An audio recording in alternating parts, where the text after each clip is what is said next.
নমস্কার বন্ধুরা, শীতের সকালে বিভিন্ন রকম সবজি দিয়ে একটা খিচুড়ি ঠিক নয়, এরকম খিচুড়ি টাইপের ডাল ছাড়া, চাল ছাড়া, ডাল ছাড়া, এটা একটু ওটস দিয়েছি, মানে এই চামচে 4 চামচ ওটস নিয়েছি। একটা গাজর এরকম করে কুচি করে কেটে দিয়েছি। তারপরে দেখুন এখানেতে এটাকে ছোট ছোট বাঁধাকপির মতন দেখতে, আমরা রোজেন কোল বলি, এটা অর্ধেক করে কেটে 4টে দিয়েছি। আর এখানে দিয়েছি স্যালাডি কেটে দিয়েছি ছোটো ছোটো করে। আর এখানে স্যালাডের যে পাতা, সেই পাতাগুলোকেও কুচি কুচি করে কেটে দিয়েছি। আপনার ঘরে যেরকম সবজি থাকবে সেরকমই দেবেন, আলুটা অ্যাভয়েড করবেন যদি আপনি ওয়েট লস করতে চান।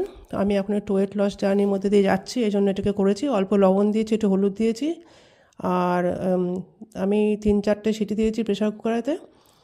ওই 2 মিনিট 3 মিনিট মধ্যে হয়ে গেছে। নামানোর সময় তো একটুখানি ঘি দিয়েছি, ব্যাস এই ছিল আজকে খাবার। আমার ভিডিও ভালো লাগলে চ্যানেলটি সাবস্ক্রাইব করার জন্য অনুরোধ হলো। Thank you very much. ভালো থেকো, সুস্থ থেকো।